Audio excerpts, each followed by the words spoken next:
Você está ouvindo Zoneando, seu podcast de cultura pop, nerd e afins.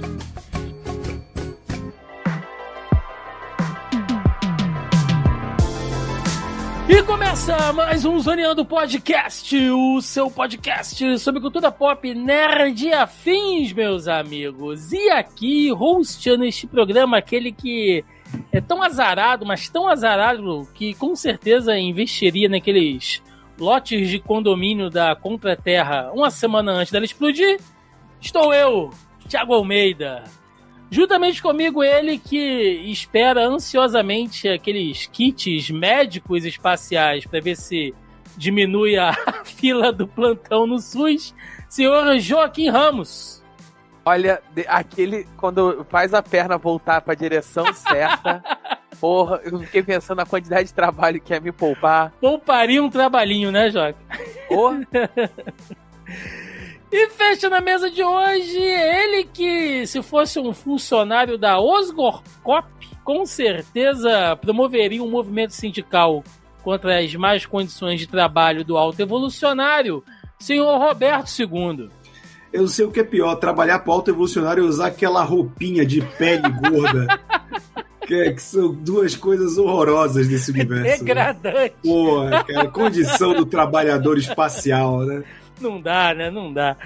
Pois é, meus amigos, estamos aqui reunidos esta semana para falar sobre Guardiões da Galáxia 3. Sim, o encerramento desta equipe que veio do nada, basicamente surpreendeu todo mundo, né? Que prometeu nada, entregou tudo durante a sua trajetória aí no MCU, e agora tivemos o fechamento dela esse ano aí, e também a despedida de James Gunn, né, seu último trabalho dentro da Marvel, antes de assumir agora como CEO da distinta concorrência. É sobre isso que vamos falar no programa de hoje, portanto, sem mais delongas, e vamos ao cast.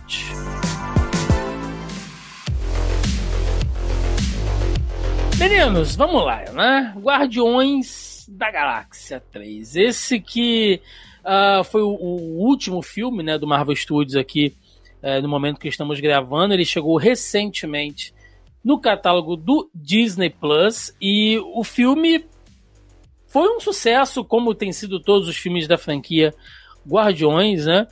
Ele teve um orçamento ali de 250 milhões, um orçamento robusto, e faturou de receita na bilheteria mundial, né, ali, segundo o Box Office Mojo, 845 milhões. Então ele mais do que se pagou ali, e fecha muito bem essa trilogia, o que vai muito bem também para a própria Marvel, né, já que tem havido aí uma certa reclamação. A gente tem falado bastante sobre isso aqui. Os filmes anteriores, principalmente do Homem-Formiga, não foi muito bem, teve muitas críticas, mas Guardiões conseguiu se sair muito bem.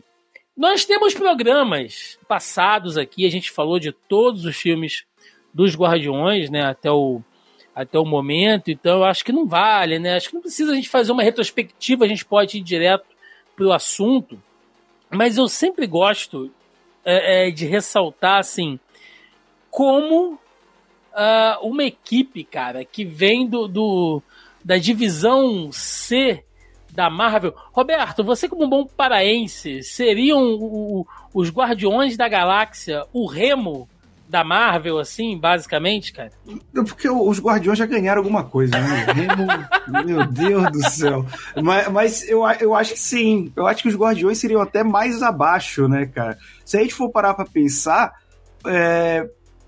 Guardiões nunca foi nada.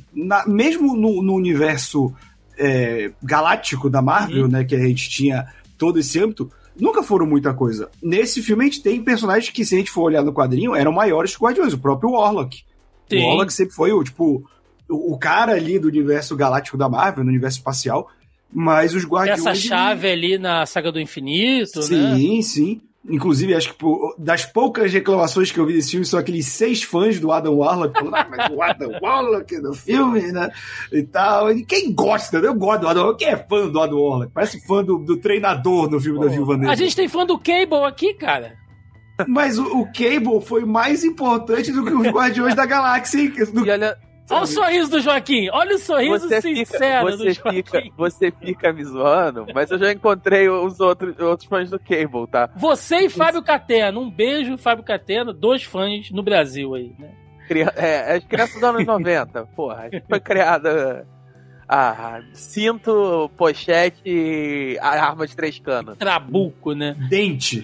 Pois é, mas é isso, Roberto. Acho que você falou bem, cara. É uma equipe que nunca teve uma grande representação, apesar dela participar ali depois, mais pra frente, né, em algumas sagas e tal, mas hoje já tá super estourado. Inclusive tem personagens ali mais conhecidos que já fizeram parte, né, dos Guardiões, se eu não me engano. Eu parei de acompanhar aí tem um tempo as histórias mais recentes, mas acho que até o Venom já foi Guardião da Galáxia um tempo atrás, se eu não estou enganado. A Valkyria já foi Guardiã da Galáxia, o Thor. Tem uma versão acho que do Motoqueiro Fantasma também, não tem? Que tava no espaço. Tem o Motoqueiro Fantasma adotado pelo Thanos, ou é o Thanos que é adotado? É o Motoqueiro Fantasma Arauto do Galactus que adota o Thanos, e aí o Thanos vira o Justiceiro, sei lá. Vai te fuder, Eu esqueço, é divertido, mas é que eles viajam tanto que eu já esqueci os parâmetros usados. Vai te fuder, Marvel. Mas é isso, né, cara? Então é uma equipe que o cinema deu muito mais importância e relevância para ela, e consequentemente isso resvala ali, né? Isso acaba desaguando lá nos quadrinhos também. E os Guardiões, Joca, eles são uma equipe interessante, mesmo no MCU, né? Falando diretamente do MCU, porque eles funcionam nesse cenário galáctico, digamos assim, né? Sem ter conexão nenhuma com o que está acontecendo na Terra, mas quando houve ali a junção de todo mundo pro fechamento da saga do infinito, ainda se eles foram relevantes, né? Até pela presença da própria Gamora, né? Que tem relação direta com Thanos, então eles fazem aquela ponte ali, eles apresentam todo aquele contexto espacial pro Tony Stark, pro Doutor Estranho, então é uma equipe que funciona muito bem, cara. Eu, sinceramente, assim, dando um salto pro final do podcast já, né? A gente vai passar por isso quando a gente for pro encerramento, mas eu fico pensando assim, até como a equipe teria uma participação na Terra de novo, porque é muito bom, cara. É muito bom, né? Se você vê o Rocket ficou um tempo aqui na Terra também, dando consultoria ali pros Vingadores. É muito bom essa polivalência da equipe. Cara, Thiago, eu acho, na real, esse filme sem brincadeira, talvez o que tenha funcionado melhor dessa nova fase da Marvel. Mas eu acho justamente que é o que funcionou melhor, justamente pelo motivo contrário do que você está dizendo deles funcionarem na Terra. Porque o Guardiões sempre foi uma parada no MCU, né? Uhum. Muito destacada. Eles têm a conexão com o Thanos, eles têm todo o arco deles, Sim. é o Thanos, etc. Mas ele é uma parada muito fora do MCU. Ele é uma parada que existe muito... Até pelo próprio estilo do James Gunn, etc. Ele funciona muito ali, dentro da bolinha dele. E aí ele não é afetado pelas outras loucuras. Tanto pelo próprio controle do James Gunn com o filme, quanto o resto. Tanto que, assim, quando eles aparecem ali nos Vingadores e tal, você vê que, tipo assim, aquela cena ali tem um tom de James Gunn, sabe? Tem um tom de Guardiões, não de Vingadores. E o filme deles não parece estar embolado nesse caos, sabe? Entendo. Ele é um encerramento para aquele terceiro... É o terceiro ato daquela trilogia de filme e resolve ali as conclusões dos personagens, etc. A gente vai falar disso com mais calma. Uhum. E ele fecha ali o processo dele. Ele não tá nesse limbo esquisito que os filmes da Marvel estão nessa fase atual. Que não vai pra frente nem pra trás, anda de lado da estrelinha, mas ninguém sai do lugar. e não desenvolve nenhum personagem, não desenvolve nem grande arco e fica perdido. Ele desenvolveu a história dele ali, encerrou a história dele ali. O que vai acontecer depois é problema da Marvel. Sim. O projeto ali do que o James Gunn queria fazer tá feito. Ele conseguiu fechar ali de acordo com a visão dele. E se a gente pegar aqui, fazer um retrospecto rápido, né? O que aconteceu com os Guardiões após Vingadores Ultimato? Eles saem da Terra levando o Thor. A gente vê até uma participação deles ali no comecinho do último filme do Thor. Então dá a ideia de que eles agiram juntos em algumas missões e tal. E tem um especial de Natal, né? Sim, tem um especial de Natal dos Guardiões, tá no Disney Plus, que é importante, né? Antes de tudo, pela participação do Kevin Bacon, né? Que interpretando Kevin Bacon ali no especial de Natal. É bem engraçado, é bem divertido. E assim, gente, spoiler, né? Pelo amor de Deus, a gente tá falando aqui de coisas que já aconteceram. A gente tem a informação, não exatamente assim tão relevante, né? Mas é importante dizer que a Mantis e o Peter Quill agora são irmãos, então é uma coisa que a gente fica sabendo ali no especial de Natal também. E a gente vê que os Guardiões fizeram de lugar nenhum a base deles. Então, por mais que não tenha uma explicação, eu acho que nem tudo precisa ser explicado, fica a ideia, Roberto, que eles trabalharam bastante, né? Você vê que eles estão muito bem organizados ali. Eles pegaram aquela base, né, que era que é uma cabeça de um celestial defunto. Lugar nenhum. Né? Lugar nenhum, que era o antigo refúgio lá, recanto do colecionador, interpretado pelo Benício Del Toro, ou o Lulu Santos, né, também, depende. Sim, ali, tá igualzinho, né, cara? A cara do Lulu Santos ali de colecionador, mas dá pra ver que os caras trabalharam bastante, né? Eles estão organizadíssimos ali, cara. Assim, eles já estão mais próximos da equipe, como era quando a formação que o Dan Abnett faz, né? Porque foi a formação do primeiro filme e a formação que o Dan Abnett estava escrevendo. Uhum. E com o uniformezinho, que eu acho bem legal, inclusive aqueles uniformes do Guardiões da Galáxia. Também e tal. acho. E eles já estão... Isso também se deve, eu acho que esse salto e esses especiais que a gente teve até a série do Groot, né, nesse meio tempo, ajudam porque o James Gunn, ele quer trabalhar essa ideia do universo integrado. Ou seja, passou muito tempo e os filmes estavam tendendo no ano real em que eles saíram, né? Uhum. Eu acho que esse salto já com eles organizados e tudo mais, sem ter que explicar, lembra do passado, quando a gente alugou essa casa aqui? Eu acho que é uma das coisas mais legais que filmes podem fazer aproximados dos gibis, sabe? De não ter que ficar explicando cada passinho, que permite que você crie uma aventura. E no caso do terceiro filme, você pula algo que tomaria tempo, que é explicar isso, e já parte para uma equipe que o público já tem, tipo, uma ligação muito grande dos filmes anteriores, e você consegue desenvolver a trama. Eu acho que foi um grande acerto, assim, do James Gunn deixar essa equipe mais... pular esses entreveros, né, da organização, digamos assim. Eu fiquei com a sensação de que a gente... Vamos lá. Vamos lembrar também que teve aquela confusão do James Gunn, da foto antiga, não sei o quê, dos tweets dele com as piadas questionáveis, etc., de coisa de 10, 15 anos atrás, etc, etc. E a Marvel rompeu o contrato, depois ficou maluca, pediu... Mandou um foi mal, tava doidão, volta, ainda te amo. E aí foi... E isso atrasou pra caramba o cronograma de Guardiões 3. Ele deveria sair... Acho que ele deveria ser um dos primeiros dessa fase pra sair, eu não lembro exatamente onde ele tava. Eu lembro que ele é antes do Thor 4. Inclusive, se eu não me engano, o Chris Hemsworth tava com contrato pra esse filme. Ele iria fazer. Então, aí, o quarto filme do contrato dele seria esse e tal. E aí, com essa confusão, vai pra cá, vem pra lá, puxa. Graças a Deus, não, cara. Não tinha nem espaço. Cara, não sei. A gente. Cara, se o James Gunn se propôs a isso, eu acho que ele ia arranjar. Enfim. A gente só não tem. Aí aqui é futurologia, né? Então não tem como saber. Aí virou. E eu acho que esse filme ia ter alguma coisa de explicação ali. E aí, tipo assim, ele se passa. Aí tem aquela explicação terrível do Thor 4, sabe? Uhum. Aí cada um vai pra um lado, não sei o quê. E aí dá a sensação de passou o tempo. Entendeu? Eu acho que, tipo assim, tinha uma ideia de dar um pouco mais de passagem de tempo deles com o Thor, ali talvez tivesse alguma aventura pra ser contada, que não rolou. Eu acho bacana como que os Guardiões, porque eles começam como um grupo, assim, completamente improvável, né? Eu até revi recentemente o filme 1, e eles se encontram, né, ali da maneira mais por acaso possível, e eles formam aquela equipe bem disfuncional. No segundo filme, cria aquele laço de família, né?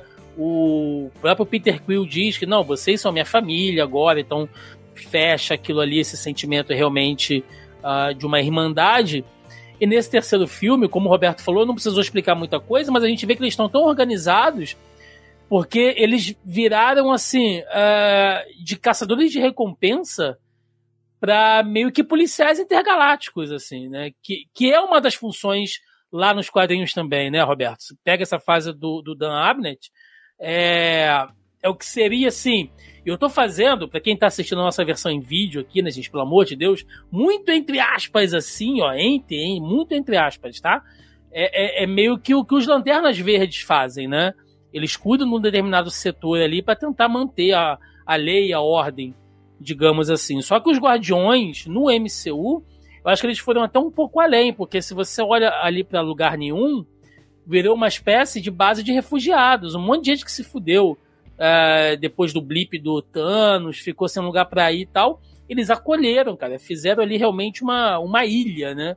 Então eu acho que amadureceu muito a equipe nesse sentido também. Sim, sim. Eu acho que todo o lance do...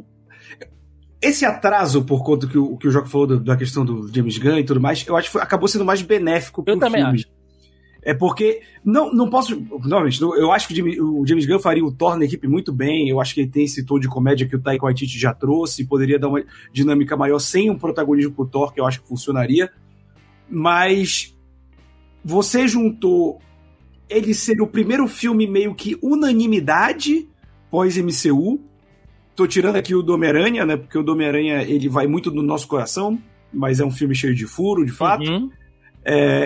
Mas o do Guardiões é o primeiro filme que redondinho, pós-Ultimato. Ele marca a despedida de uma equipe que ganhou o coração do público, porque ninguém conhecia, e acho que foi um grande mérito. Puderam fazer o que quiser com os Guardiões, né? Se fosse qualquer outra equipe, mudou isso, mudou aquilo, mudou não sei o quê, pipipi, pó.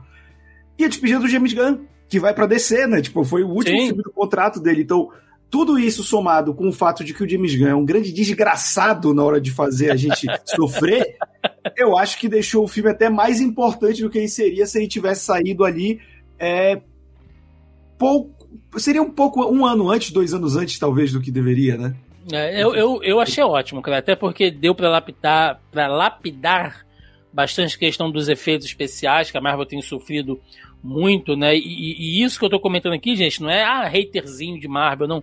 Não, existe uma questão envolvendo toda essa galera que trabalha, né, com IFX, com CGI e tal, que tem reclamado bastante da questão da Marvel em relação a prazos, a agendas, a uma demanda de trabalho muito alterada, assim, mas isso é outra história, né? Eu acho que o filme, ele ter atrasado foi bom para dar essa lapidada, assim, para oferecer um resultado final mais interessante. E aí, já entrando diretamente no filme, ele começa, né, com essa organização que a gente citou aqui, ele é quase que uma continuação direta ali do especial de Natal, e ele começa assim já com uma pegada meio, eu não digo deprê, né, mas ele começa com um climão diferente ali. O próprio Rocket tá ouvindo música agora, né, coisa que a gente não sempre é o Peter, né, mas agora ele tá ouvindo música. O Peter tá ali na bebedeira ali, tá ouvindo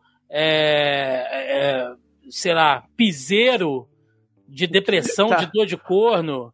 Tá ouvindo pagode de anos 90, né? Cara, tá ouvindo... Só as melhores do Exalta. Aguinaldo Timóteo, né? Tá fudidaço. Amado ali, né? Batista. Amado Batista. Ele tá ouvindo Amado Batista espacial ali, né? Tá escutando Naquela Mesa. Fudidaço ali, né? E o Rocket tá na dele. Você vê que a Nebulosa tá tentando organizar as coisas e tal. Então cada um tá fazendo alguma coisa, né? E aí tem a chegada do Adam Warlock. Eu acho que a gente pode começar a falar dos personagens individualmente, e aí depois a gente amarra a história como um todo, né? Adam Warlock, pra quem conhece o personagem lá dos quadrinhos, ele é um personagem ali dos anos 60, né? 66, 67, alguma coisa assim. Do Stan Lee, do Jack Kirby. E que ele tem uma origem semelhante com o que a gente vê aqui no MCU, né? Ele também é criado ali por um povo ali, acho que é o Enclave, se eu não estou enganado. E é meio que isso, né? Ele é criado para ser um ser perfeito, mas ele é liberado, né? Ele é despertado antes do tempo. Então ele meio que não consegue se encaixar, ele é alguém fora ali do seu tempo. Apesar dele ter um corpo adulto, ter muito poder, ele não tem ainda uma personalidade totalmente desenvolvida. E aí o personagem ele entra em outras situações, né? Como o Roberto falou, ele foi o bambambam, né? Desse cenário galáctico ali durante muito tempo, porque ele tem um nível de poder muito grande. E ele inclusive tem uma participação especial, como a gente já citou aqui, na saga do Infinito, né? Que é a saga do Thanos, com as joias, enfim, ele que tinha uma joia, a joia da alma, se eu não estou enganado, lá na testa dele. Então, ele e o Thanos têm meio que uma rivalidade ali. É um personagem, apesar dele não ter tanta participação, né, mais corriqueira dentro da Marvel ali em outras sagas, ele é um personagem importante e poderoso no MCU. Eu achei, Roberto, quando foi anunciado que haveria o Adam Warlock e tal, eu fiquei muito com aquela impressão assim, cara, tá fora do timing, porque a gente acabou de sair da saga do Infinito, né? Não que o personagem ele não pudesse ter outras participações, mas assim, pensando nos quadrinhos, cabeça de quadrinho, ele poderia ter uma participação especial na saga do Infinito. O que os caras vão usar o Adam Warlock agora, né? Um personagem super poderoso e tal. Parte de mim, cara, acha que o personagem, ele foi introduzido, ok, pode ser usado mais tarde, né, no MCU. Ele tem um nível de poder assombroso ali, talvez ele fique um pouco abaixo da Carol Danvers em algum nível, né, mas ainda assim é um cara super forte, super, né, eu não sei, cara, eu gostei do personagem, eu gostei do ator, eu achei que ele ficou bem caracterizado, mas eu acho que esse filme foi mais pra tipo assim, ok, temos Adam Warlock, e tá aqui, né? A gente falou que ia fazer, né? Agora tá feito. Mas eu não sei assim, se falasse, não, ele foi fundamental pra história? Acho que não, né, cara? Eu não acho que ele foi fundamental pra história e nem eu acho que ele precise ser. E aí entra numa discussão com quem acha, tipo, eu acho que ele foi uma ferramenta legal de humor, de movimentação da trama, de início, né, daquele estopim, mas eu, particularmente, não tava esperando nada do Adam Warlock. Então, por exemplo, os 5 fãs de Adam Warlock que devem ter esperado, tipo, sei lá... Cara, com certeza Roberto já tretou na internet, lá no saque da Hora Suave com essa galera, cara, não é possível. Não, cara, pior que não. Mas eu tô prevendo que vai chegar em algum momento nesse podcast que talvez eu fale algo, quando eu chegar nesse momento, eu vou falar, Thiago, pode cortar essa parte pra jogar no Instagram, porque, tipo assim, eu gosto do Adam Warlock como personagem nos quadrinhos, eu gosto dele no filme, porque pra mim, o Adam Warlock desse filme é tudo que o James Gunn fez de bom com Guardiões, cara. Ele ignora o que precisa ser ignorado pra funcionar. Ele caga. Porque o Adam Warlock é um cara que tem pra ter a importância do Thanos, e o Thanos do MCU, ele é muito maior do que ele jamais foi no gibi, cara. Então não tem como você introduzir um personagem da mesma relevância e você vai pelo outro lado. Eu acho que o Warlock entrou legal, sabe, esse lance dele ter nascido de um casulo, sem um ser artificial, ter a inocência, dele ter essa chave da mãe dele ter sido sacaneada pelo autoevolucionário e ele querer vingança.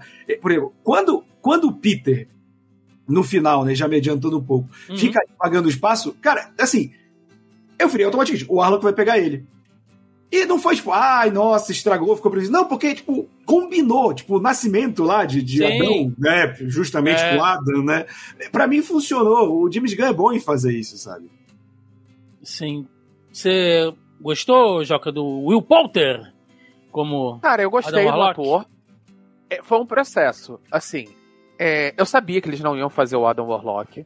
Eu achei que é um pouquinho de desperdício do personagem. É um personagem que ele tem dava pra você trabalhar ele um pouquinho melhor, dava pra você fazer umas coisas menos alívio cômico. Eu acho que ele funciona no filme, ele funciona pro filme, ele funciona no filme, ele encaixa bem, o ator tá muito bem no papel, e o visual ficou bem legal, mas assim, ele é uma parada completamente nova, assim, completamente diferente.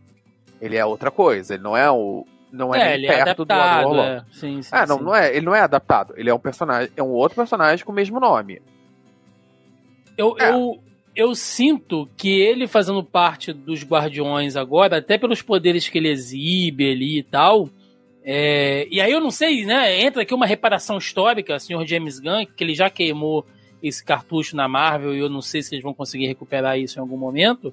A forma de atuação dele ali, vocês podem, sei lá, vocês podem discordar, mas me lembrou até um pouco o próprio Nova, né?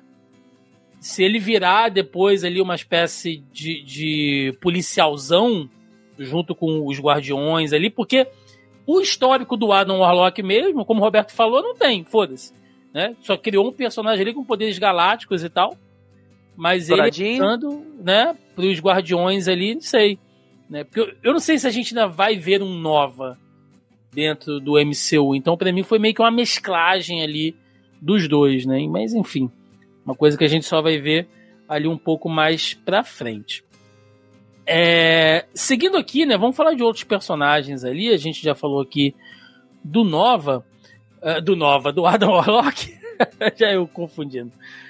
Vamos falar do Peter, cara, e da Gamora, porque o Peter Quill nesse filme, o segundo foi bem centrado nele, né? Toda a questão ali com o ego e tudo mais. Eu acho que o segundo filme, ele gira muito em torno do Peter. Aqui, não sei se vocês tiveram essa mesma impressão, mas eu acho que ele foi muito escada para outros personagens, o que não é ruim não, tá? Ele já é um personagem consagrado. Eu acho que ele foi muito desenvolvido no segundo filme, então agora daria para fazer outras coisas, né? Então,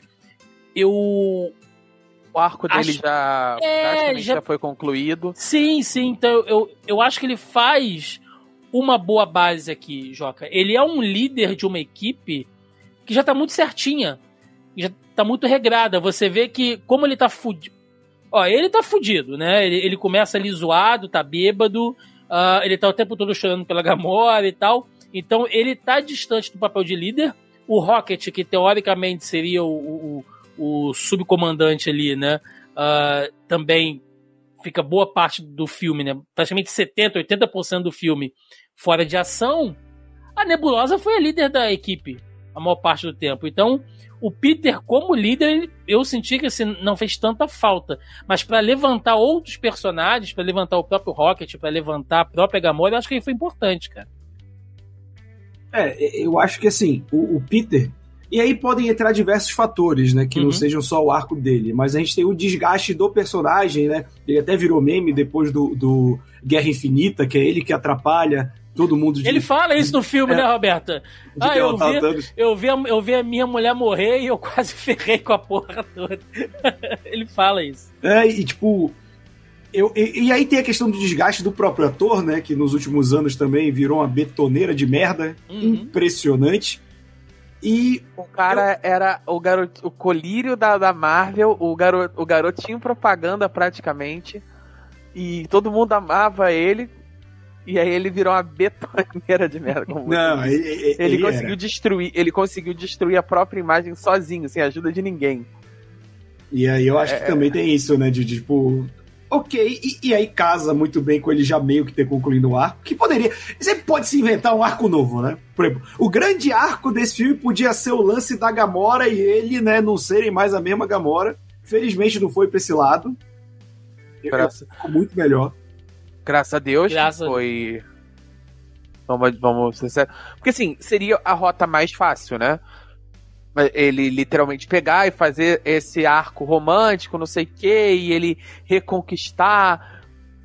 Não, e assim, a solução que eles deram, a parada e tal, é um arco muito mais interessante pro personagem e pra personagem dela.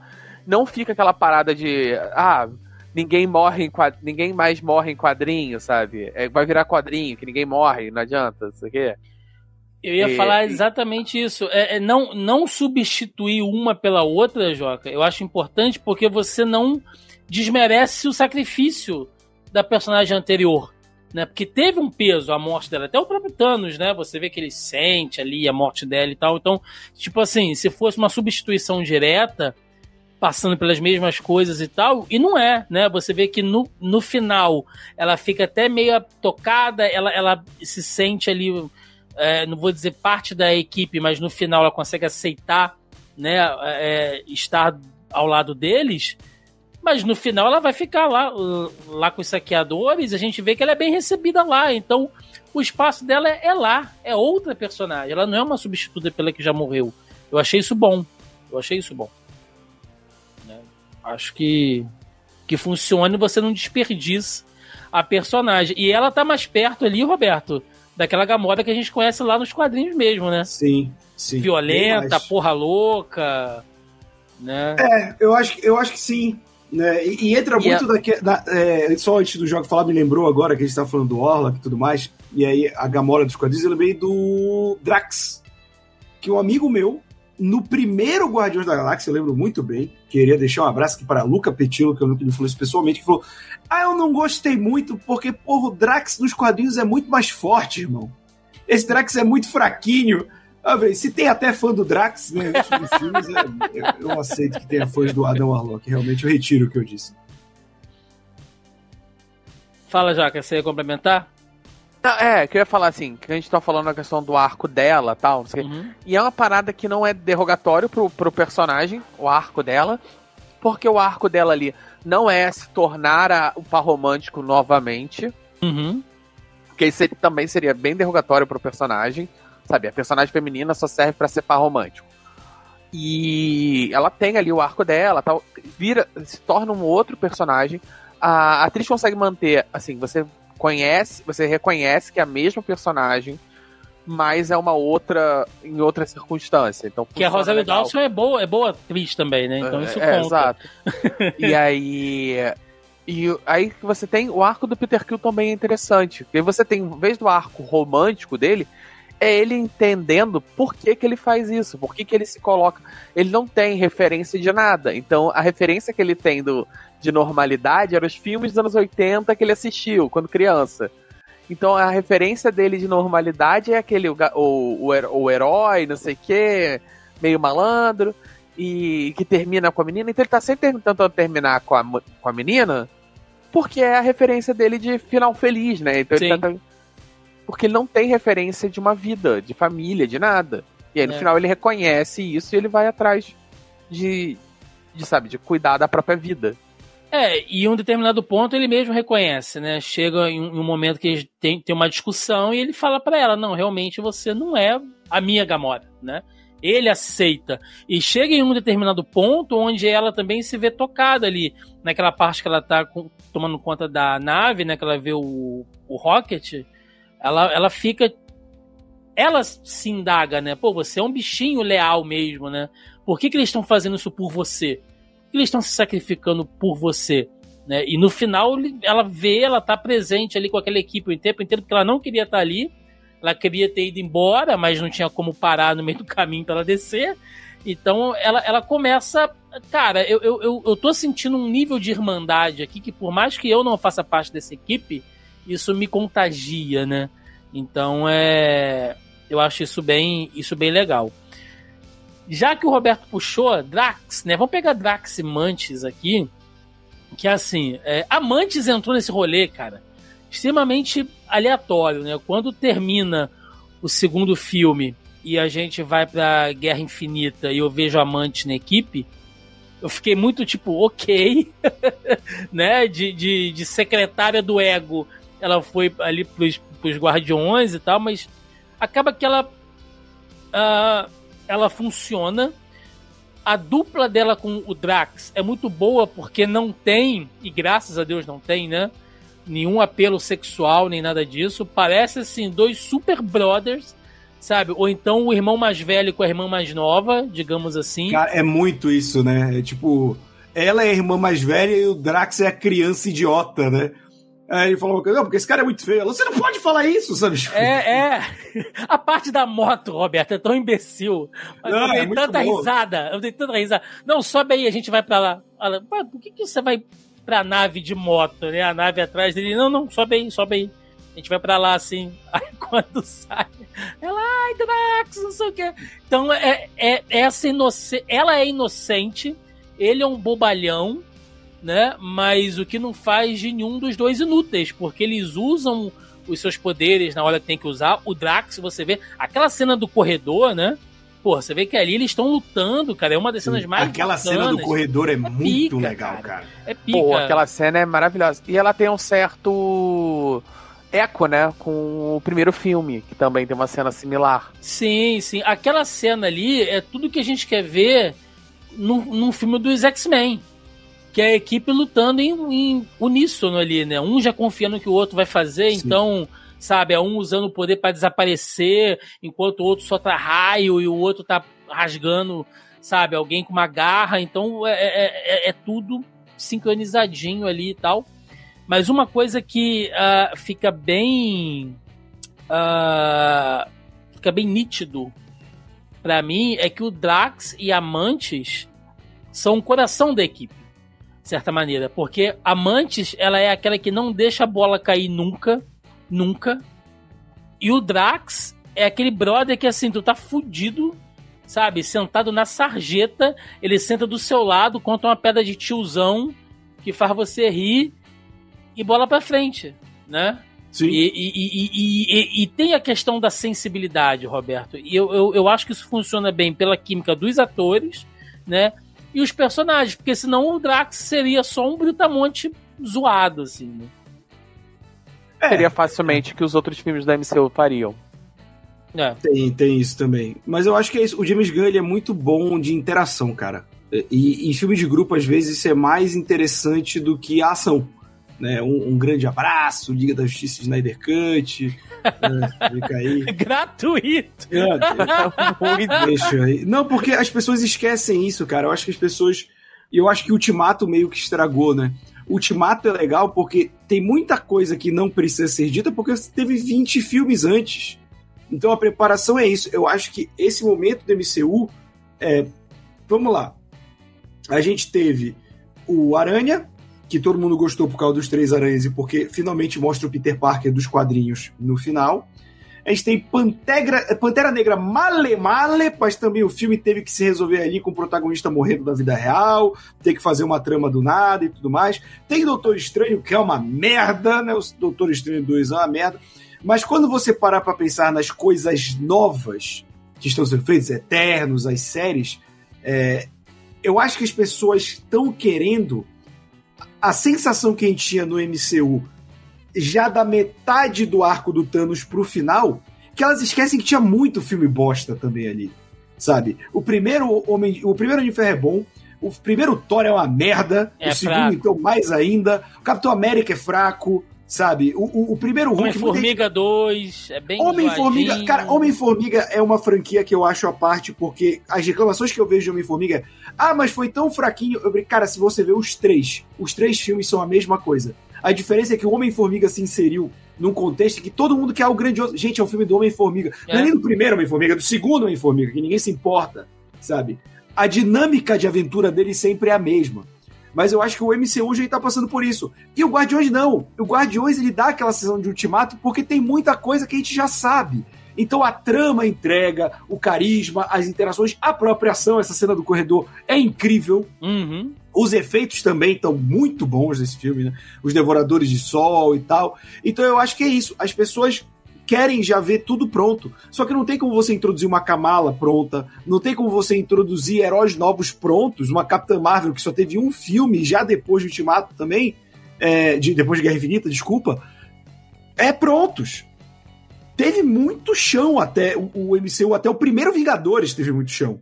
Então a galera quer que isso aconteça já do nada, com heróis novos, e não vai rolar, gente. Sim. O personagem que ele sempre tá ali meio de coadjuvante, né, que apesar dele estar sempre muito presente, né, que é o Groot, até pela questão da limitação da comunicação, mas eu acho que o Groot, ele tá assim, se a gente for pegar pelas tiradas, né? Ele tá meio que como o R2-D2 em Star Wars, né? Ele tá sempre fazendo os melhores comentários. Sim. Acho que você só pega pela visão de outra Pela pessoa. resposta. Aquela...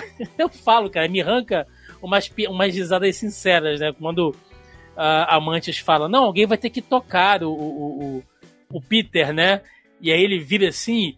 Eu sou o Groot, né? E ela fala, não, que nojo, a entonação que ele usa, você já sabe o que ele perguntou, né? Então é muito zoado, assim. Eu acho que o legal, se a gente fechar todo o arco do Groot, ele tem um arco, né?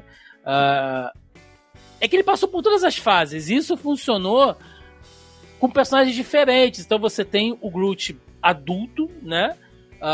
Lá do primeiro filme, mas depois você tem o Baby Groot, que é o bichinho fofinho, aí você tem o Groot criança, que faz merda, aí você tem o Groot adolescente, né, revoltadinho, de birra ali com o Peter e tal, com o Rocket, e aqui é o Groot, já um jovem adulto, já usando os seus poderes e tal, e eu queria ter visto mais cenas de ação com ele, né? Mas a gente vê que aí é da visão do James Gunn, como o Roberto falou também, que ele usa bem, né, Roberto? Eu acho que o Groot, ele é um personagem que ele usa bem os poderes ali.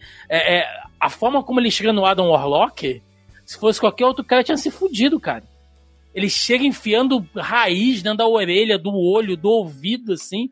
Tu vê Sim. que ele vai pra matar, ele vai pra, sabe, arregaçar, assim. Cara. É muito bom, cara. Assim, o Groot, ele é um personagem que ele também... Aquilo, né? Ele é realmente o R2-D2 e meio que C3PO também, né? Ele passou por várias fases, porque a gente tem ele adulto, aí a gente tem ele criança, aí tem adolescente, que ele é insuportável. Tem de boneco pra caralho, né? Porra, é uma máquina de fazer boneco, né? Que, meu Deus do céu. E agora temos aí na fase jovem adulto, né? Que ele compreendendo. Eu acho que o Groot, apesar de ser um personagem literalmente uma fala só, ele é um personagem muito bem desenvolvido, cara, é incrível. Sim. É incrível, isso com uma fala. Você entende a personalidade de uma árvore, cara. É impressionante como é que James Gunn conseguiu fazer isso. Teve até modo Kaiju, Joca. Não, quando ele vê, cara, quando ele abre, assim, vamos lá, bom trabalho. Eles quiseram deixar bem claro que esse Groot não é o outro Groot, né? Eles já falaram isso várias vezes. Que não é o mesmo personagem, etc. E é isso, tal, é meio que quase como um filho, meio que um brotamento, sei lá, coisa de plano. E aí eles fizeram um design bem diferente, porque o outro Groot era bem mais comprido, não sei o que. Esse é mais compacto, né? E com esse meio armadurado, sabe? Quase um coisa vegetal. E aí tem esse modo monstro, né? Gigante. Que é muito bom. E aí, gente, eu deixei os dois personagens assim que eu achei mais robustos, né? Sobre roteiro, sobre história aqui, e que são os que têm a curva, tá, de evolução, de desenvolvimento, melhor dizendo, mais interessantes, tá? Sejam nos 3 filmes como um todo, ou pegando aqui só esse último arco. Eu queria começar a falar da Nebulosa, apesar de eu saber que o Joaquim tem ranço com a Karen Gillan, mas... Tá melhorando, eu juro. Cara, assim, ela começando a atuar já facilita eu diminuir meu ranço com ela. Velho, eu até postei no Twitter essa semana, que fantástica pra mim é a curva de desenvolvimento da Nebulosa, né? Porque ela começa como a capanga de luxo do Thanos ali, lá no filme original, e aí depois ela entra pra equipe, e aí ela faz meia que o papelzinho de anti-heroína ali, né? Tá sempre meio, eu tô aqui, mas não queria estar e tal, não sei o quê. Ela cria, né, uma certa conexão com o Tony Stark pelo tempo que eles passaram juntos, enfim. Eu acho que isso humaniza bastante ela também, tanto que ela chega nesse terceiro filme usando nanotecnologia. Eu dei um urra, assim, cara, quando ela puxou aquelas estruturas do Stark que vem pelas costas dela, assim, ela começa a usar nanotecnologia, eu falei, puta que pariu, agora vai. Que genial, assim, porque a gente vê claramente que ela começa como a segunda irmã, né? Ela tá o tempo todo correndo atrás de ser reconhecida pelo Thanos, de ser reconhecida pela própria irmã, né? E ela se deixa manipular, ela se deixa fazer aquelas alterações, porque ela acha que se o Thanos fizer aquilo vai agradar ele de alguma forma. Então, mal ou bem, cara, ela é molestada, digamos assim, né? De uma maneira consensual, né? Então, assim, se a gente fizer uma analogia, uma metáfora, enfim, como vocês queiram chamar, é uma pessoa que tá num ambiente extremamente tóxico pra caralho, sabe? Um núcleo familiar merda, que vive uma relação de dependência com o pai, que estimula uma concorrência bizarra entre os filhos, né? Mas que só usa ela o tempo inteiro, e que ela recebe a porra de uma segunda chance, cara. E ela encontra naquele núcleo ali, naquela família totalmente disfuncional, né? Tudo que ela não teve a vida inteira. E aos poucos ela vai se soltando, ela vai se reconhecendo, não deixa de ter aquela personalidade ranzinza dela, mas ela se bota como a irmã velhona, sabe? Tipo, eu sou a irmã que vai dar esporro em geral, porque eu cuido de geral. E o final, você vê ela sorrindo ali, Roberto, pra mim foi tipo, caralho, sabe? A personagem chegou, mano, tipo, com as crianças ali, ela falando, não, agora eu vou ficar aqui em lugar nenhum, eu vou cuidar de tudo, eu quero que todo mundo tenha uma família que eu não tive. Porra, que curva de desenvolvimento madura do personagem, cara. Não é uma parada que acontece aleatório, né? Não. Acontece dentro do filme, sabe? É mostrado, você vê ela assumindo essa posição de liderança pro grupo, sabe? É visível. Sim. E outro fator também que faz esse filme, além do fator familiar que eu acho legal, é que James Gunn usou a arma suprema, que é bichinho sofrendo, né? Temos que falar disso aqui, que isso toca o coração de qualquer ser humano. Se você não fica chateado com bichinho sofrendo, você está morto por dentro. Sim. E podemos falar já do Rocket, né? Que quando o filme, que é um filme longo, né? Ele já chegou assim, lá para 1h30 de filme, e o Rocket não levantava, aquilo começou a me incomodar, sabe? Eu falei, mano, porra, não é possível, a gente vai ficar vendo o Rocket, o Rocket Raccoon, que inclusive é o personagem preferido do James Gunn, ele já falou isso, né? A gente vai ficar vendo aqui só flashback da história dele, não vai acabar o filme, esse boneco não vai participar, ele vai morrer, qual é a dele aqui e tal. E quando chega no final e ele desperta, ele tem, sei lá, 10 minutos de cena, né? Se a gente for juntar tudo. E é fundamental, cara, porque a história toda gira em torno dele, ele é o fator motivacional dos Guardiões se meterem onde eles se metem. E é outro personagem também que é apesar dele ter o Groot, né? Ele é o lobo solitário, ele é o cara que tem uma história zoada, ele é o veterano de guerra com a cabeça mexida, que passou por coisas que ele quer esquecer. E aí quando ele é o mais reticente a falar de si mesmo. Não, e o mais reticente a formar um grupo também. Ele já começa com a dupla dele, mas ele é o mais reticente a fazer parte do grupo no primeiro filme. E a gente entende agora por quê, Joca. Não, e fecha um arco, sabe? E parece ser uma parada intencional. E aí você vê, no início desse filme, ele já é muito parte do grupo. E assim, ele já tá num processo ali de família e tal, e ele tem uma dificuldade de lidar com isso. Você vê claramente que ele tem esse processo de cuidado até com o próprio Peter, sabe? Que ele vai lá, tal, não sei o quê, puxa, mas reclama, mas faz, sabe? Mas toma conta do bêbado chato. Sim. Então ele é reticente, mas ele já tá no processo de família ali. E aí vem a situação, sabe? E vamos ser sinceros, por mais que o veículo condutor da história seja o Peter, né? O Peter é quem a gente vê a história através dele, né? Ele que vai andando com a trama. O protagonista do filme, a história do filme, é do Rocket. Sim. Sem sombra de dúvida nenhuma. Essa história sempre foi sua, você só não sabia disso. Exato. Essa cena é foda, né? Roberto, ele desperta com esse pensamento. O filme já começa, e aí é o que você falou, o James Gunn é um filho da puta, porque ele consegue passar pra gente um sentimento de pesar, porque no começo do filme, naquela caminhada do Rocket, você vê que tem alguma coisa com ele, sabe? Ele tá pensativo, acho que ele tá lembrando de alguma coisa, ele vai andando ali daquela maneira... E é humanizado, né? Porque ele anda, ele coça a cabeça, assim, ele dá uma ajeitada na calça. E, pô, tu sabe que é um boneco, né, mano? Com a voz do Bradley Cooper. Mas inclusive, é o melhor humanizado trabalho do Bradley Cooper. Bradley Cooper já foi indicado ao Oscar indevidamente durante sua carreira, mas no Rocket Raccoon ele realmente brilhou. Ele manda bem. E aí, cara, quando ele desperta, né? E ele... Não, mas eu tenho que ir pra lá. Você vê que ele não desperta com sentimento de vingança pelo vilão, mas ele quer salvar aquelas criaturas que estão lá, né? E aí quando o Peter chega e fala, não, a gente já evacuou todo mundo, e ele olha pro Peter e fala assim, não, a gente tem que salvar todo mundo, ele tá com o olho marejado, Roberto.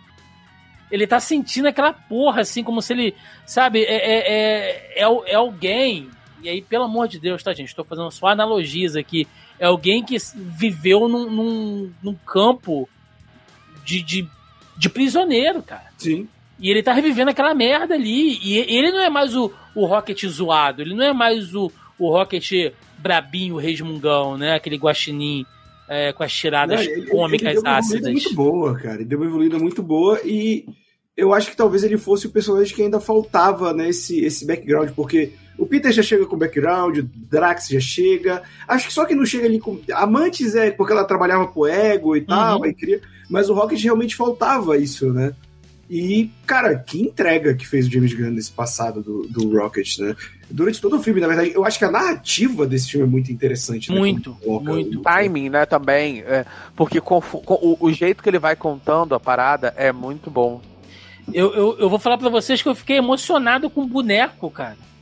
Naquele final ali, quando eles estão meio que se despedindo, né? E o Rocket pergunta... Tá, mas e aí? Acabou? Quem vai liderar a gente? Né? E ele e a equipe não tem dúvida nenhuma, assim. As pessoas olham para ele e falam assim, como assim quem vai liderar? Você vai liderar. Você é um líder completamente capacitado, né? Você vê que o Quill fala, não, você é capitão. Né? E eles têm... E a gente lembra daquela tretinha que eles tinham nos filmes anteriores, né? Porque o Peter não gostava que o Rocket pilotasse a nave. Sim. E agora ele reconhece. Então, tipo, faz total sentido. Se você viu os outros filmes, né, ele chama meu capitão, né? E aí ele bate no peito ali e tal, eles reconhecendo. E o Rocket, tu vê que caralho, é um guaxinim, cara. E você... É um boneco de CGI, irmão. Porra, e tem uma presença de tela desgraçada, cara. É essa narrativa que vocês falaram, né? É muito bem contado, assim. Você sente o peso do personagem. Não é algo fácil de fazer, cara. Não é algo fácil de você fazer numa história. E falando agora, né, já que a gente falou dos heróis como um todo, vamos falar do vilão, né, o autoevolucionário ali, que é interpretado pelo... Será que eu vou conseguir falar o nome? O Chukwueze Yuji, é isso? Será que fala assim? Eu nunca sei a pronúncia certa. Boa pergunta, eu não vou saber corrigir. Mas que estava extremamente bem, né? Ele é que é um cara que vem do teatro, Broadway, né? Já venceu um monte de prêmios aí e tal. Ele tá fazendo um papel de um vilão. O Autoevolucionário, que também é um vilão ali dos anos 60 da Marvel. Ele, inclusive, é um vilão, né? Um personagem que a gente costuma falar totalmente kirbyniano, né, o Roberto? O visual dele ali do robô com um parafuso na cabeça, assim. Pra caralho do visual do Autoevolucionário. É muito Jack Kirby, né? Um robô com um parafuso no capacete e uma saia. É muito bom. Não, e o próprio conceito dele é muito, muito Jack Kirby, né? De um cientista que ele vai procurando, assim, a perfeição genética, né? Ele desenvolve, que nos quadrinhos originalmente é assim também. Ele é um cientista que desenvolve uma máquina que pode fazer uma evolução genética, sabe, acelerada, e aí ele vai se tornando um vilão,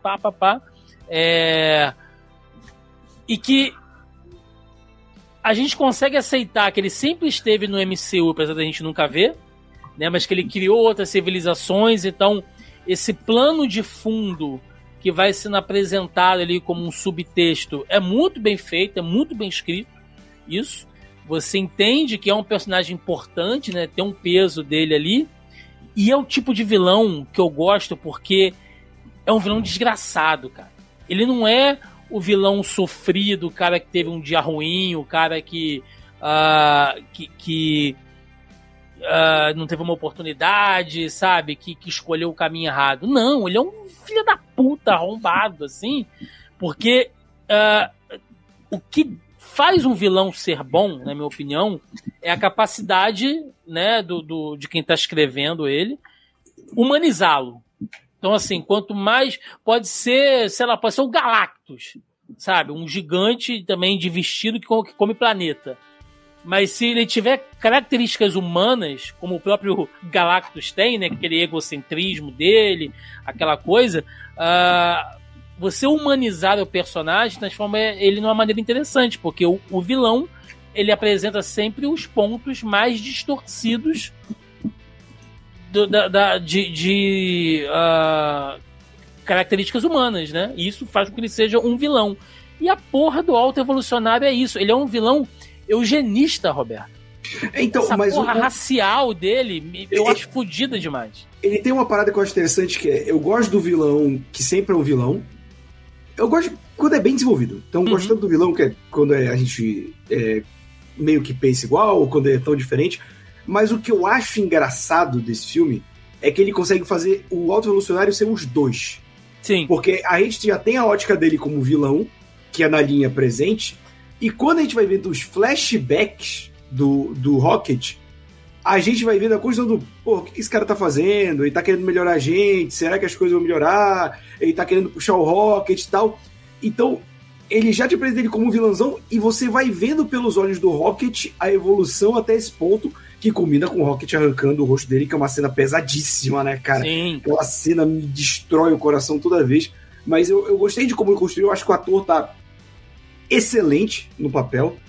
O autoevolucionário é um vilão que já foi muitas vezes vilão, já foi muitas vezes ajudante-herói no quadrinho, é um personagem que eu gosto. Toda vez que tem alguma mutação estranha, sempre é culpa do autoevolucionário, né?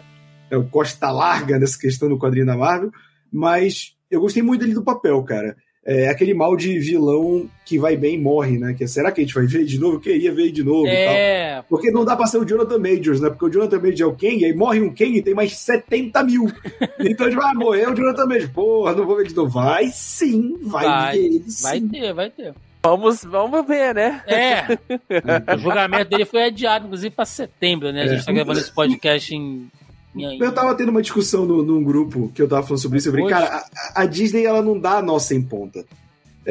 Se ela achasse que tivesse já a chance dele ser condenado, ele já não tava mais nem na segunda temporada de Loki, cara. Não, já tinham mudado. Já tinham jogado o IA ali.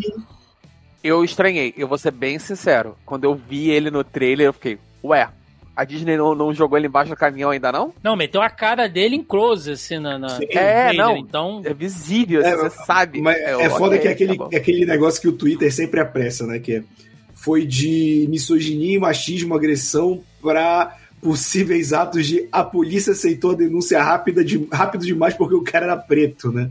Tipo, as câmeras do táxi, tipo, não provam que ele não xingou a mulher nem nada.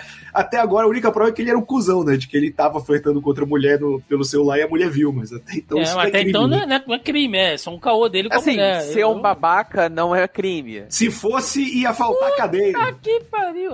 Não, como se fosse... diria, né? Se filha da puta voasse, não dava pra ver o sol. Excelente.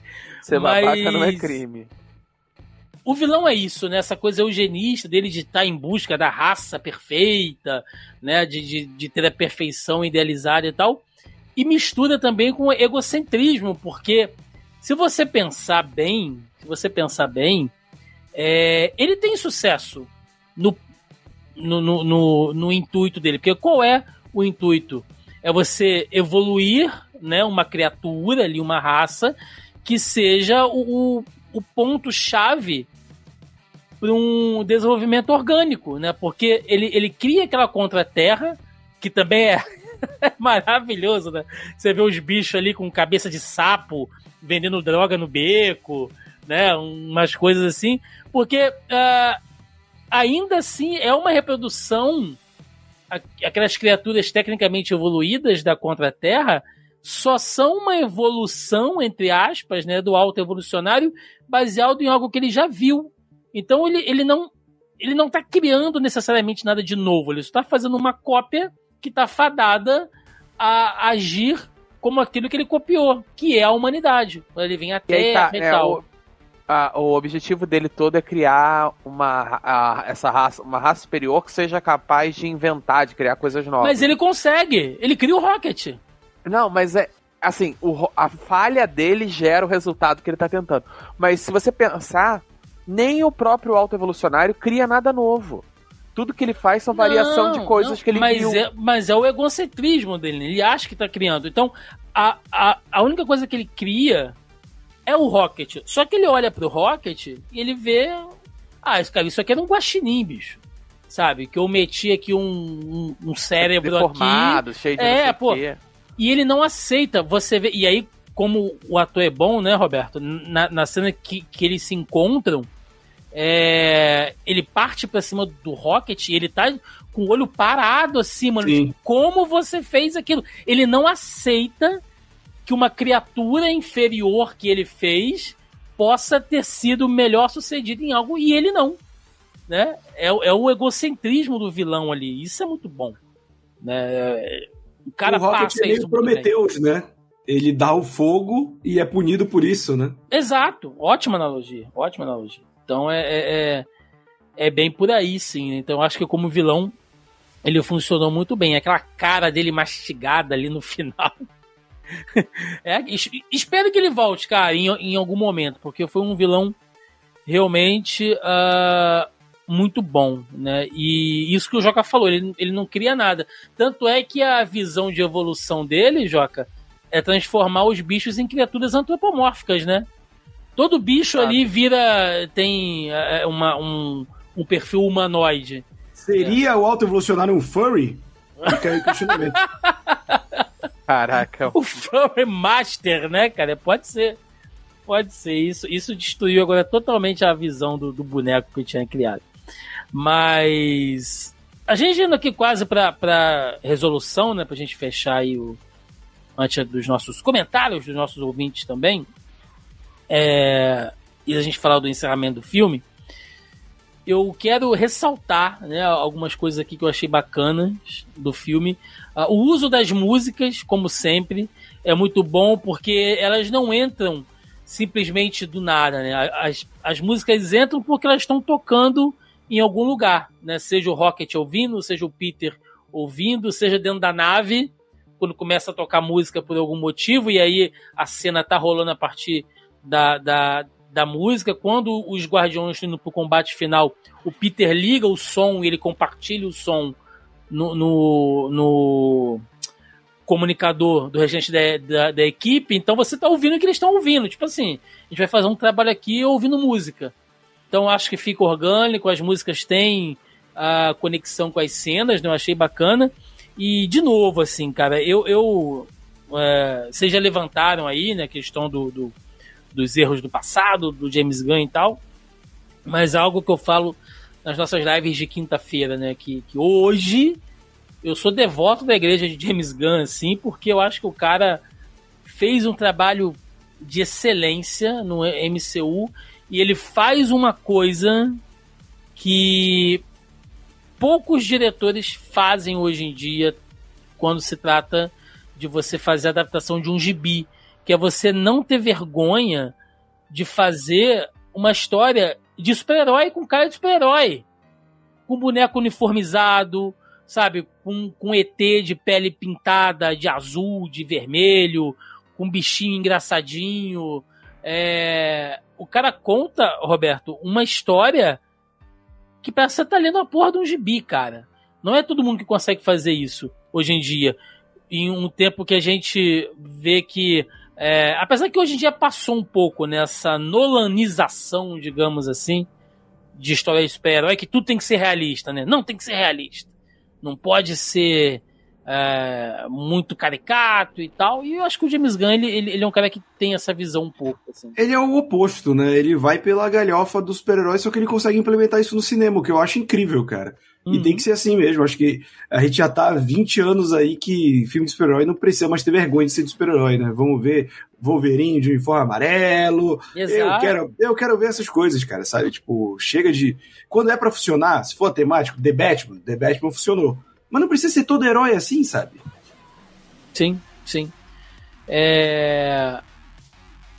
E eu fico pensando, Joca, o futuro dessa equipe sem James Gunn, cara. Porque...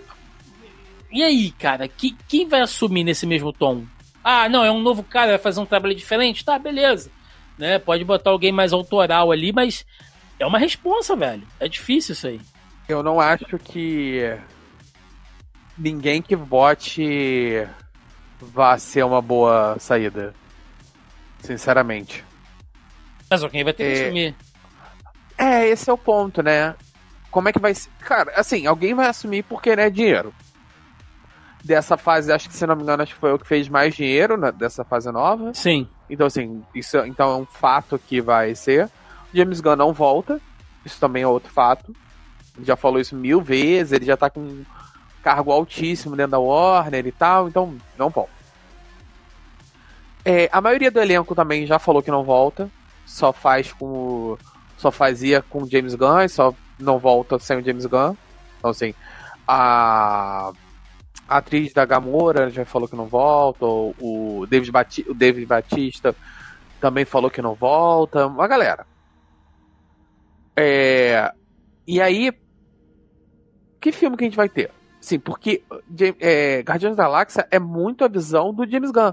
O Guardiões que a gente conhece não é o Guardiões do quadrinho, definitivamente. Não é um filme Marvel, é uma trilogia de filmes do James Gunn. Então, assim, a Marvel vai fazer porque dá dinheiro, mas não vai ser. Vai ter um nome, mas não vai ser. E a gente teve até uma cena pós-crédito ali, né? Da equipe, um Groot gigantesco, ele parece um rinoceronte, cara. Mas assim, só ceninha pós-crédito. Não significa realmente que vai ter alguma coisa, não. Antes da gente ir pro encerramento, então, eu vou ler aqui alguns comentários, né, do nosso grupelho do Zoneando Podcast lá no Facebook. Nós voltamos aqui com a leitura dos comentários aqui do nosso tópico da pré-pauta. Se você está ouvindo esse programa, não faz parte do nosso grupo, saiba que nós temos um grupo no Facebook, né? Joga lá, procura por Zoneando Podcast, que vocês nos encontram, onde agora, né, nós voltamos aí com essa postagem da pré-pauta. Toda semana eu jogo lá, né, qual é o assunto do nosso podcast, e a galera joga pergunta, comentário e tal. E aí temos aqui algumas coisas que inclusive já falamos, né, mas só para ressaltar, né? O Fábio Moron, nosso querido Fábio, tá aqui, ó, ele coloca aqui uma lista de comentários, né? Podemos dizer que esse filme confirmou essa como a melhor trilogia da Marvel e de HQs também, ou supera o Batman do Nolan? E aí, Roberto? Cara, como trilogia, não tô comparando. Não, como trilogia, eu acho que porque eu acho Dark Knight Rises uma merda. Eu queria ser bem sincero aqui. Eu acho o filme muito ruim. E o Guardiões da Galáxia 2, que é o que geralmente o pessoal desce a marreta, eu não desgosto, não. Eu também não. Eu gosto do Guardiões 2. Como trilogia funciona, como trilogia de super-herói, talvez seja a melhor trilogia de super-herói, sim, mais redondinha, né, parando pra pensar. Porque a gente também não tem muita, né? Assim, que seja... Porque Capitão América, só o 2 presta. Thor, só o 3. E o 4. Eu gosto do 4, mas a galera não gosta do 4. Mas, sabe... O Hulk nunca tem mais de um filme. Homem-Aranha, esse último... Homem-Aranha do Sam Raimi, 1 e 2 é o 3, né? O 3 não dá, cara. O 3 joga... Cara, mas eu acho que se a gente olhar... A trilogia do Miranha Novo também, das derrapadas. O primeiro é legal, o segundo é uma merda, aí o terceiro sobe de novo, né? Acho que como trilogia, se for botar tudo numa média alta pra cima, média boa, acho que Guardiões fecha, cara. Não Guardiões, tem, tipo assim, um filme... esse filme foi ruim. Não tem. Você pode até comparar qual foi melhor do que o outro, mas todos mantêm um bom nível. E o Fábio ele ainda joga outras questões aqui. Acham que teremos um dia Guardiões de volta? Seja essa formação uma nova e se ela funcionaria sem um James Gunn? É o que a gente acabou de perguntar, né? Que vai ter, vai, Fábio, com certeza. Vai funcionar sem James Gunn? Não sei, cara. Não sei, assim. Talvez pelo carisma dos personagens, mas... Eu tô no que o Joca falou. É uma trilogia do James Gunn, que funciona a parte do MCU.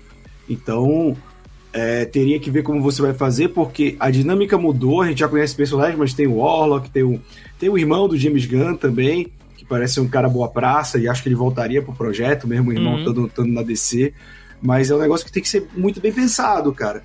Porque, novamente, mesmo com essa equipe já tendo conhecimento, você vai passar pelo que o MCU tá passando agora. De ter que reiniciar, de ter que... A carga, sabe? E começar a dar partida no carro e acelerar. Não vai ser uma viagem que já começa a 50 por hora. Então, eu acho que... E eu vou ser bem sincero aqui. Eu acho que o fã da Marvel, ele tá errado, cara. Eu acho que os caras já chegam esperando uma parada que é impossível você fazer com um filme ou uma série do zero, sabe? Enquanto... Eu acho que o fã do MCU tá virando que nem o fã do quadrinho, sabe? Tá chegando nesse meu patamar de chatice, assim.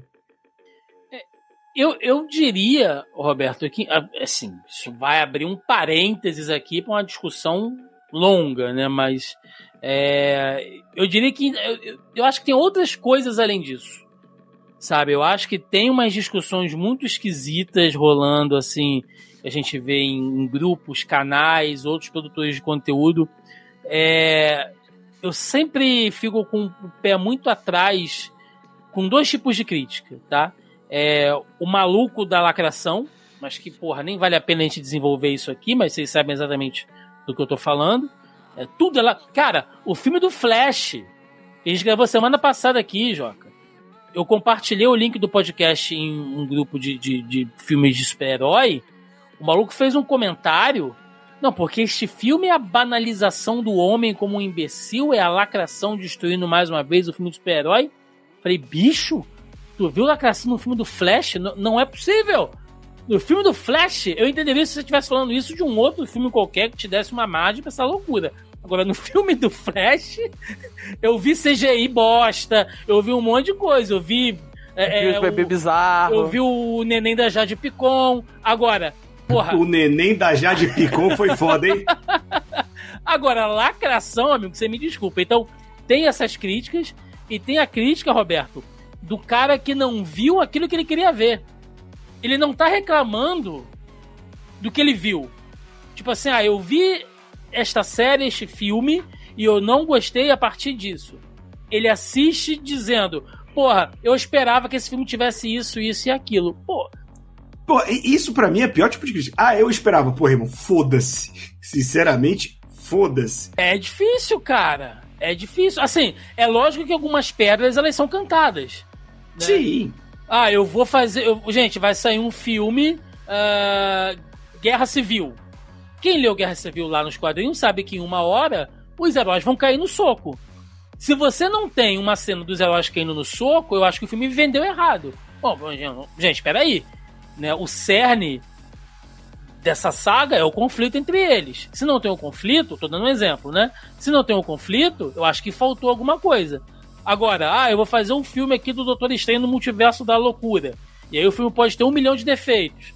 Mas aí o cara tá lá reclamando, eu queria que aparecesse o Wolverine, eu queria que aparecesse o Deadpool, o filme foi muito ruim, eu queria que aparecesse o Homem-Aranha, o Sonic, o He-Man, o Mario. O cara tá puto porque não apareceu os bonecos que ele queria. E isso não foi prometido em momento nenhum. Eu acho isso zoado quando o cara faz esse tipo de crítica, assim. Eu acho que isso tá acontecendo muito com a Marvel.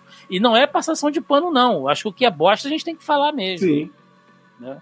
Mas é só um parênteses aí. E é só pra fechar os comentários do Fábio, né? Ele faz uma relação aqui, ó.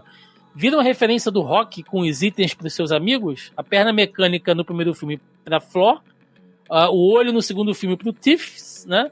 E o braço do Soldado Invernal para Layla. Pode ser. E que no fim ele realmente era um guaxinim. O meu xará aqui, o Thiago Santos, ele comenta: o destino dos personagens no final do filme já estava previsto desde o começo do projeto, ou foi porque alguns atores e atrizes não querem mais fazer os personagens? Né? E aí ele perguntou aqui a nossa opinião do Adam Warlock como Superman bocozão aí. A gente já comentou no início. Agora, essa pergunta é boa, tá? Será que o James Gunn tinha na cabeça como ia encerrar, gente? Assim, que ele tinha. Se ele mudou, aí Desse jeito, Roberto? Não, eu acho que não. Eu acho que desde o início, não. É que a galera gosta. E isso é o Jorge Lucas, que colocou na cabeça das pessoas. Que depois que ele falou, não, eu tinha 3 trilogias na minha cabeça, não tinha porra nenhuma que ele tinha. Aí agora todo mundo acha que o James Gunn entrou num projeto que ele não sabia se ia dar certo. Não. Por mais que o MCU tivesse... Não. Eu não acho que ele tinha... Ele sabia desde o primeiro filme. Tô dizendo assim, quando ele foi pegar o projeto, não, beleza, vamos fazer o terceiro filme, vai ser depois disso, eu acho que ele tinha alguma ideia de onde ele queria chegar. Tanto que ele fecha a parada. Agora, que ele sabia que ia ser desse jeito, não, isso não. Isso é loucura. O Diogo Lopes, nosso amigo Diogão, tá aqui. O Alto Evolucionário garantiu seu lugar na pequena lista de melhores vilões dos filmes da Marvel. Quem vocês acham que poderia assumir a direção de um futuro Guardiões 4? Porque com certeza vai rolar depois dos 2 Vingadores. Pois essa é a pergunta de $1 milhão, o Diogo, que a gente vai deixar aqui no podcast, né? Quem vai assumir depois. Agora, sobre um ranking de vilões, gente, eu acho que é um bom vilão, né? Acho que a gente pode cravar aqui como um bom vilão. Eu acho que os 3 Guardiões apresentaram bons vilões, né? Até o Ronan, que o pessoal ficou assim, não, porque o Ronan nos quadrinhos é foda e tal, mas é um personagem muito limitado, né, Roberto? Eu acho que pra um filme ele até foi bem pra caralho ali. Sim. Né? Acho que concordo com o relator. Acho que dá pra cravar que o Alto Evolucionário aí fica num bom ranking. Sim, eu gosto do visual dele também. Substituindo aquele lado mais kirbiano pra esse tecnológico assustador, eu acho que fica bem legal. Vestidão roxo ali, né? Ficou legal. Sim. O Davi Paiva tá dizendo aqui, olha, queriam ver a morte do Peter nesse filme ou acham que vale a pena ele sobreviver? Cara, tava todo mundo dizendo que ele ia morrer, né? Ou ele ou o Rocket. Até porque no trailer aparecia aquela cena deles carregando o corpo do Peter, né? Todo mundo achando que ele tava morto, ele só tava bêbado. Eu acho que o trailer deixou tão na cara que o Rocket ia morrer que eu falei, não vai morrer. O trailer tá tão óbvio que o Rocket vai morrer que não vai, mas o Peter poderia morrer, mas eu acho que, justamente como era a história do Rocket, eu acho que quebraria um pouco essa narrativa, o Peter morrer e ser o grande roubar a cena, né? Ia roubar a cena. Eu acho que o final dele lá com o avô e tudo mais, eu acho que é um final melhor, que é uma história secundária, você não tirou o holofote do Rocket, eu acho que funciona. Acho que a morte... Eu até pensei que o Drax ia morrer, né? Pra ir contar com as filhas dele, mas acaba sendo algo mais positivo, né? Você não nasceu pra ser um destruidor, você nasceu pra ser um pai. E ele cuidando das crianças e tal, é bem legal. E encerra o arco dele, né? É um bom jeito de encerrar o arco dele. Porque, no fim das contas, o arco dele não era matar o Thanos. Não é nem o Thanos, né? Começa com o Executor. Uhum. Esqueci qual é o nome dele. Ronan, o Executor. E aí depois, não, agora vamos atrás do Thanos, não sei o quê. Tipo assim, o arco dele era ele lidando com o fato que ele perdeu a filha dele. E ele não sabia como lidar com isso, né? Ele já é um personagem assim... É estabelecido que o personagem é limitado, né? E aí ele vai direto pra raiva, né? Ele foca na raiva. E então ele termina, no fim das contas, sendo um pai, que era o que ele queria ser, no fim das contas. Sim. E aí, pra fechar aqui, o nosso querido Cláudio Colangelo, né, fez uma pergunta aqui. Salve, galera. Teremos um reencontro dos Guardiões nos próximos Vingadores ou a renovação da equipe e os contratos dos atores não deixam espaço para um retorno? Abração. Ô Cláudio, é o que a gente falou, né? Alguns atores falando que não voltam mais. Mas daí a falar que não volta e aí daí a fazer uma renovação para uma participação, a gente não sabe. Né? Então, pode ser. Eu acho que vai depender muito, cara. Vai depender muito. Mas são Não personagens... volta, mas a que preço, né? Mas são personagens que, se não estiverem nos filmes dos Vingadores, acho que falta, cara. Eu acho que falta sim. Até porque o Peter vai estar na Terra, né? Então, de repente, acho que pelo menos o Peter pode participar, enfim. Acho que... O Peter provavelmente deve participar. É o ator que não falou de não voltar. Tem aquela mensagenzinha no final, Peter Quill. Peter Quill retornará, sim. Então... Ele pode ficar como personagem de apoio, né? Eu acho que ele como personagem de apoio agora vai funcionar melhor. Sim, acho que ele funcionaria ali dentro de uma equipe dos Vingadores. Meninos, pra gente encerrar então, considerações finais, Guardiões da Galáxia 3, Roberto II. Guardiões da Galáxia 3 é um filme que diz muito sobre família. E também, eu acho que esse é um dos pontos fortes de James Gunn, né? Tanto que o irmão dele tá em todos os projetos, você vê às vezes eles fazendo vídeo juntos, eles têm uma dinâmica muito legal, né? Ele até se emocionou recentemente que ele viu que a data de lançamento do Superman Legacy vai ser no dia do aniversário falecido do pai dele, né? Então eu acho que ele consegue colocar muito coração. E eu acho que esse é o maior mérito da trilogia Guardiões da Galáxia, né? É uma trilogia sobre coração, né? O primeiro filme tem, em 5 minutos ele consegue te emocionar com o moleque vendo a mãe morrer de câncer e sendo resgatado, e aí ele encontrando aquela família. No 2, a relação com o pai indo por terra, e aí ele e o Yondo tendo aquele momento, e agora o 3 com o Rocket, que eu acho que é isso, né? O arco do Quill já tinha encerrado, e aí a virada a história sempre foi sua, você só não percebeu. Eu sou muito trouxa pra história de bicho, cara, então o James Gunn jogou baixo demais comigo, mas ele entregou um filme muito bom. Eu acho que talvez até o melhor dos 3 nesse encerramento de... É algo para se analisar. Sim. Eu vou passar pro Joca, mas já que você falou sobre bicho, a gente não comentou em momento nenhum, eu não posso fechar esse podcast sem falar. Gostou da Cosmo?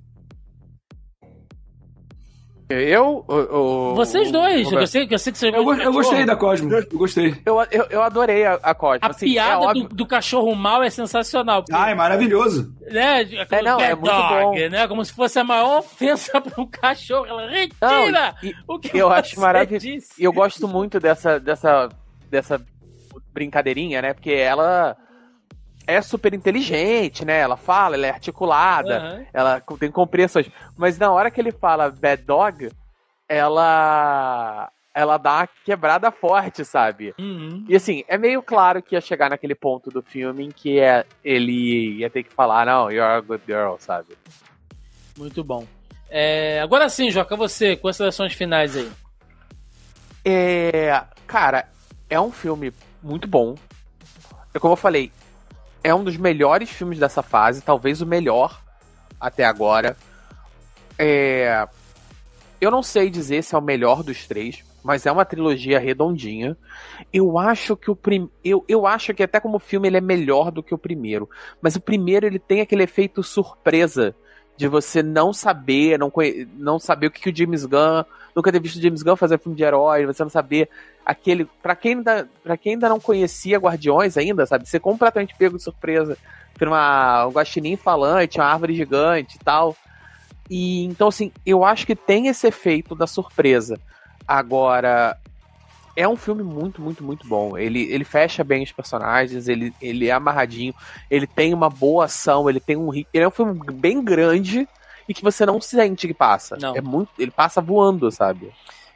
Eu reitero o que os meninos falaram, né? O que o Joca falou, que ele é um filme que ele tem uma fluidez muito boa. Eu concordo com tudo que o Roberto falou em questão de que o filme é família, demais. É uma história de família, sempre foi, né? Faltou o Toretto aí só, mas é tudo família agora. E eu só colocaria só acrescentaria 2 coisas. Uma mensagem muito legal, porque além de família, Guardiões trata muito de pessoas diferentes, né? E aí, se a gente for fazer aqui, brincar, né? Se for fazer um exercício de criatividade aqui, pessoas de lugares diferentes, de mundos diferentes, né? E aí, mundos pode ser tanto uma realidade, né? Cada mundo é uma realidade de classes, de status, ou mundos mesmo, planetas, raças diferentes, né? E o autoevolucionário como um vilão eugenista pra caralho, essa questão da criatura perfeita, né, de busca ali da perfeição e todo o rolê do Rocket. E no final, aquela cena, né, só voltando aqui no que eu já repeti, e toda aquela mensagem que no final vale salvar todo mundo, né, e lugar nenhum vira um lugar, assim, com todo tipo, sabe? Humanos e monstros bizarros, e bichos agora também, né, e alguém meio que pergunta pro Peter, né, mas agora a gente vai salvar... Eu pensei que a gente fosse salvar só as formas evoluídas, né? O Peter, eu também. Mas aí quando você vê que assim, toda a vida importa, sabe? Acho que é muito foda essa mensagem que o James Gunn deixa ali no final. Que não importa, cara. Seja você diferente, de onde quer que você venha, qualquer que seja a sua história, né? Porque todo mundo precisa de uma segunda chance. Então eu acho que o filme ele fecha com essas mensagens. São muito legais. É um filme de família. É um filme que tem essa mensagem humana pra caralho. E faz com que ele seja um dos filmes mais heróicos do MCU, cara. No sentido de sacrifício o tempo todo. Você vê que aquela equipe ali não deixa ninguém pra trás. O que eles tiverem que fazer pra salvar cada um. E a vida de cada um ali não é mais importante uma do que a do outro, sabe? Eles vão se sacrificar o tempo inteiro pelo que eles acreditam, assim. Então, isso, na minha opinião, faz um filme de herói. É isso, sabe? Você pode ter comédia, você pode ter tragédia, você pode ter dramas fortíssimos, mas ainda assim, no final, você contou uma história de heróis. Aqueles caras são heróis, né? Eu acho isso fantástico. É isso. Vamos lá, vamos pro encerramento. Vamos embora.